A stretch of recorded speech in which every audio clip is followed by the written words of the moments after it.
not players whose characters I'm particularly familiar with. Not sure if you are, not sure if you have any insight on that. So I've been wrong on every insight so far, so I'm not even going to try and guess this time. Listen, three times the charm.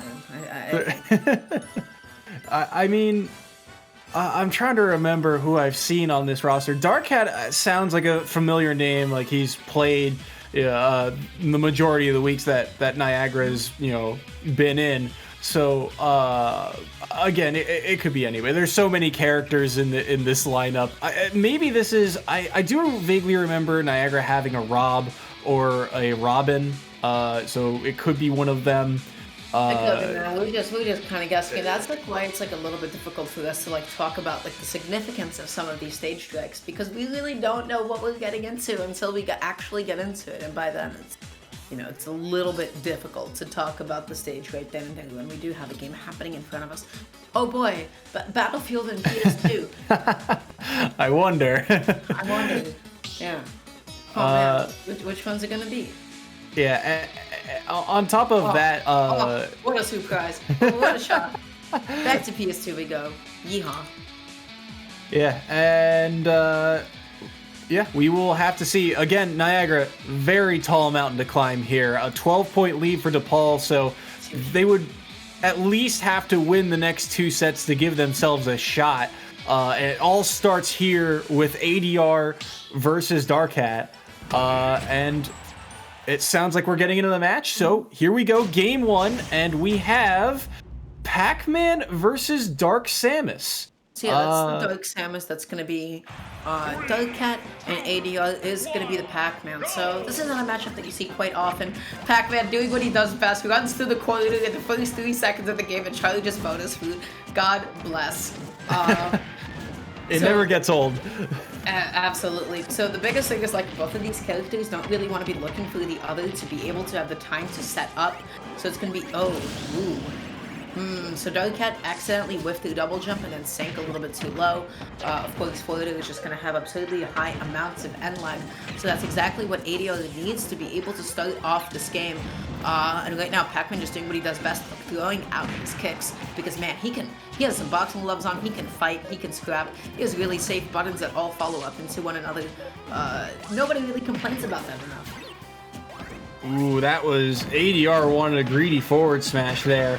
But I did like the adaptation at first of Darkkat to, he loses that first stock and then immediately tries to keep his space as much as he can to, force ADR to try and find a way in. Samus, or Dark Samus, both of them have plenty of projectiles to, keep their space with. But it did not matter as ADR has taken the percent lead, but that quick neutral B has evened it back up. Ooh, throwing out a couple of down Bs there, just trying to see what ADR is going to do. If they get hit by it, they can try to follow up with an up tilt, with a dash attack, a whole lot of other things. So that's really good patience, but the down air is going to be able to take it. Nobody expects Pac-Man's down air to kill, but that move has actually kind of not okay. Amounts of base knockback was able to get the reset with a falling up air and runs right back into the bouncing bonus food. I have nothing to say about the amount of text that Darkkat just missed, but ADR's punish was impeccable. Yeah, and even though Darkkat was able to get out of that combo, the damage has been done. Wow. 70, now 80 or 100 after that hydrant hit. And we'll see if Darkkat can mitigate some damage here. Pac-Man's at kill percent. Ooh, wow. Gallagher combo. That was an interesting little follow-up, doing an up throw Galaxian into up throw. That's Galaxian. My apologies. No, all good. No, that was really sick. Right now, ADR just sort of playing back just a little bit, whipping a grab, but Darkkat a little bit too scared to commit, gonna double roll away. That falling back hill is not gonna be able to take it quite yet. Tries to get the bouncing bonus food off the stage, and there is the up B. So Darkkat at least able to take 1 point away from DePaul. But man, this is looking tough. We'll see if he can find a way to take another stock. Although at 158, you'd have to play perfect or catch ADR sleeping on the ledge here. But he's able to get back to stage, and the up smash is gonna do it. ADR, another 2 stock for DePaul. Wow. I mean, DePaul is just full of 2 stocks, so they're able to get so many points. I think every single game that we have seen DePaul take from today, has been a 2-stock consistently. But that spot dodge was excellent. We just saw Darkkat like overcommit in that position instead of going for like a safer button, a faster button, or perhaps a button that's out there for a long time. They commit to stand and grab, and even though that move covers so much space, as soon as somebody spot dodges it, you are a sitting duck. And you know what? ADR was just able to land and capitalize on the situation and finish it off. They were so solid. The way that they were able to put on low percent follow-ups was really, really strong as well, catching a lot of missed techs.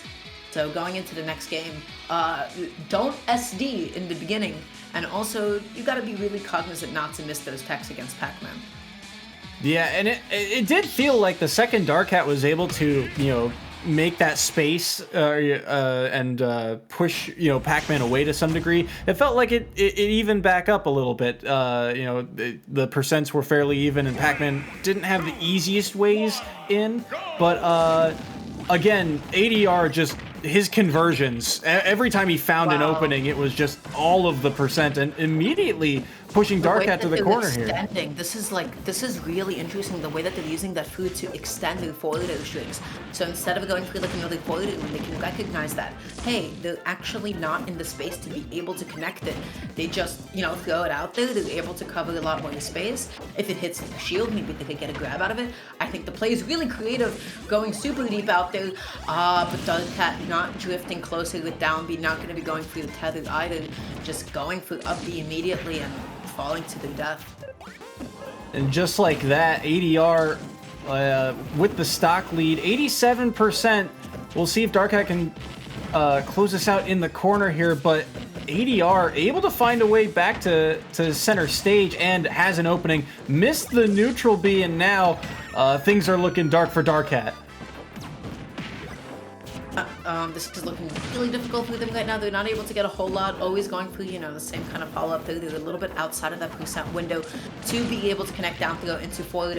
And again, they keep going for it. Instead of prioritizing stage control, they're looking a little bit too greedy for those follow-ups and just desperately trying to catch a jump. Not going to be able to find it at all. And again, the spot dodge with punish into the F smash. This is definitely looking like ADR's ledge trap here, but falling out of the up B and getting hit by the wrong hit of up tilt too. Oh man, just like a series of unfortunate events for Darkkat, but at least they were able to cut the bleeding with the dash attack. He covered a lot of options there too. Between the neutral B, the hydrant, and then following it up with the dash attack on the landing. Good stuff to Darkkat. Sitting at 109% though, and now he's got to get himself out of this edge guard situation. Recovers high, and he's able to shield that up smash, and now he's back to center stage. What can he do with it? Once again, just tries to set up something with the forward, but they were so far away they weren't able to actually find anything off of it. Right now, Darkkat needs to recognize you can't actually camp out Pac-Man like that, especially if you're at a whole stock deficit. He seems to be the one to be able to control space better. He can put up like a human shield for himself in the form of hydrant, and wow, I'm so surprised that up smash did not connect. They had the right idea with the Z drop bell, and right now they're just standing back so far. The key not actually able to go through the fully charged shot. Yeah, and it just feels like ADR is trying to find these setups as Darkkat is just trying to find ways in to rack up damage. At 185 though, one strong hit at anything will likely take the stock. There it is, whiffed grab to down smash. Darkkat honestly just keeps on getting punished the same exact way. They whiff a standing grab, they get spot dodge down smash for you.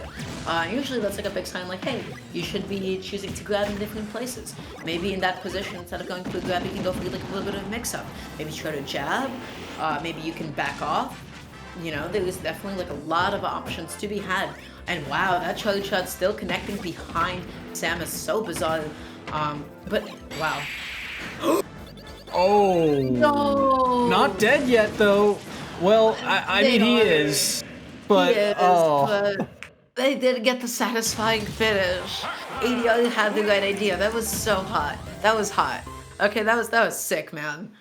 Oh man, it would have been so nice to see that finally finish. Look at that. Ooh, that spacing was immaculate. I don't think I would have actually advocated for that move having a little bit more, knockback, but I'm definitely a little bit upset for ADO that did not end up killing. And once again, we see another DePaul 2 stock. They have just been consistent on the day, and I think you summed it up best. Darkkat just really did not adapt well. He kept getting punished the same way over and over, and that just allowed. To especially call out jumps with like a full hop forward when ADO was not in that space. When they were already like way above them, or crossing them up, they were whiffing it a bunch. They were giving up stage. And it just made it really, really difficult for them to be able to land in time and get other options out.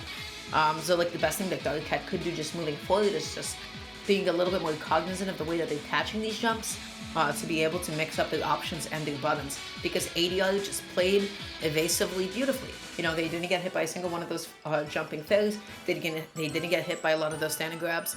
And even when they did get like down thrown, we didn't see those follow-ups from Darkkat. So there is some situations where maybe going for a back throw or going for an up throw to set up a juggle would be ideal. But either way, really good stuff to DePaul University, and that means despite us actually having 2 sets ahead of us, this is already a resounding dub for DePaul University.